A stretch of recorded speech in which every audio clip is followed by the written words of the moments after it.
Ejjew nilqgħu b'qalb kbira lil Papa Franġisku. Eżis, huwa b'fer kbir li lqajna l-aħbar li l-Quddusija tiegħu il-Papa Franġisku se jżur Malta fil-31 ta' Mejju 2020 nhar Għid il-50. Meta f'Jannar li għadda kien qed jagħmel riflessjoni tiegħu fuq is-silta mill-Atti tal-Apostli titkellem fuq kif l-Apostlu Missina San Pawl wasal Malta fin-nawfraġġju, il-Papa kellu kummenti sbieħ ħafna fuq il-Maltin li laqgħu lil Pawlu u lin-nies tal-ġifen. Dakinhar tal-8 ta' Jannar qal il-Maltin huma twajba, huma ġentili, huma akkoljenti.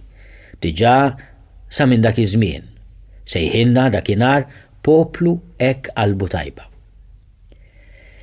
Fil-25 ta' Jannar ftit jiem wara u reġa' kummenta fuq din is-silta, anzi iżjed minn darba meta għamel riflessjoni waqt il-ġimgħa ta' talb għall-għaqda bejn l-insara.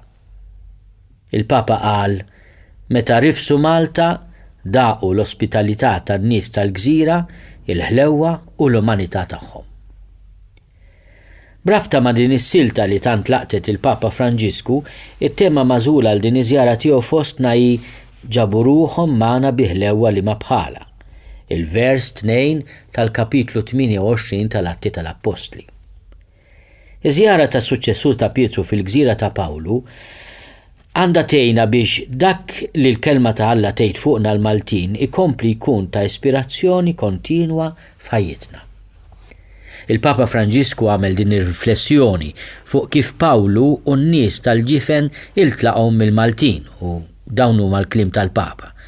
F'kuntrast mal-vjolenza qalila tal-baħar f'tempesta jirċievu x-xira ta' ħlewwa li ma bħala tan-nies tal-Gżira. Dawn in-nies li għalihom kienu barranin jidhru attenti għal ħtiġijiet tagħhom, jaqabdulhom in-nar biex jisħnu, joffrulhom kenn mix-xita u l-ikel x'jieklu.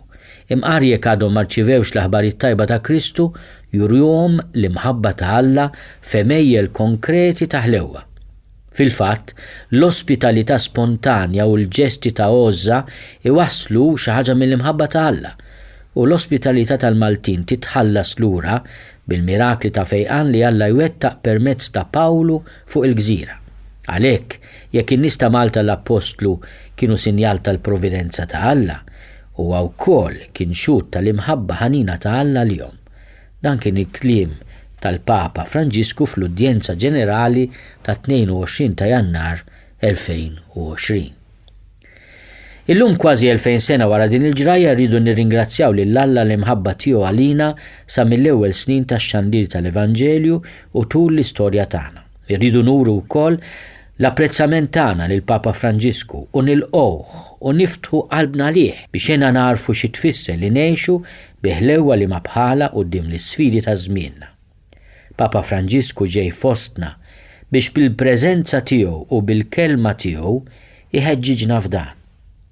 Fi żjara qasira ma' mimlija tifsira se jagħmel Malta se jkollu l-okkażjoni li ċelebra u jitlob mal-Maltin u mal-Awċin u jurujna kif ippurifikati mill-Ispirtu ta' Alla li naddafna minn ħtijietna nistgħu ngħixu f'rikonċiljazzjoni vera ma' xulxin u nittrattaw lil xulxin b'dinjità u bi ħlewwa li ma bħala. Hija wkoll ix-xewqa speċifika tal-Papa li jiltaqa' mal-migranti waqt din iż-żjara bħalma għamel f'postijiet oħra fil-Mediterran. Dan kien il-kliem tiegħu u jirrifletti fuq is-silta tan-nawfraġġju ta' Pawlu waqt l-udjenza ġenerali ta' 22 ta' Jannar 2020. U l-Papa għalhekk. Illum il-baħar li fuq innawfragaw Pawlu u sħabu għadu post perikolus għal ħajja ta' baħħara oħra. Fid-dinja kollha għandna migranti rġiel u nisa li qed jaffrontaw vjaġġi riskrużi biex jaħarbu mill-vjolenza, biex jaħarbu mill-gwerra, biex jaħarbu mill-faqar. Bħal Pawlu u sħabu iġarbu l-indifferenza, l-ostilità tad-deżert, tax-xmajjar, tal-ibra. Tan drabi ma jħalluhomx jiżbargaw fil-portijiet.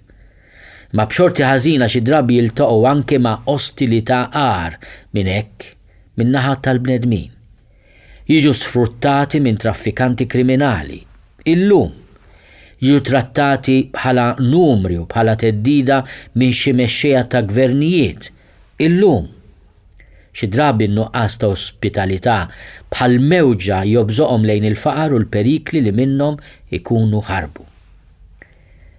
Qudiem din is-sitwazzjoni il-Papa jagħmel appell.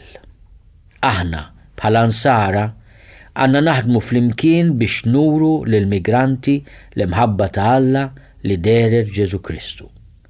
Nistgħu u għandna nagħtu xhieda li ma jeżistux biss l-ostilità u l-indifferenza, imma li kull persuna hi prezzjuża fejn l-Alla u maħbuba minnu. Dan hu li nixtiequ nuru lil Papa meta jiġi fostna. Li għalina li nemmnu Ġesu Kristu kull ħajja umana hi prezzjuża u rridu nħadnuha b'imħabba u b'tenerezza. Kemm jekk għadha fil-bidu tagħha meta titnissen, kif ukoll f'kull fażi tagħha sal-mewt naturali. Irridu nuru din l-għoża speċjalment ma' dawk li huma l-aktar dgħajfa, vulnerabbli jew muġuha u qed jgħajtu għall-għajnuna u ma' dawk li qegħdin f'riskju u f'periklu għal ħajjithom. Iż-żjara tal-Papa Franġisku fostna hija lina l-Maltin u l-Awċin grazzja kbira li tajna nissaħħu fil-fidi fi Kristu ħaj. Dik il-fidi li ġabilna San Pawl u li għalina il-aqwa teżor.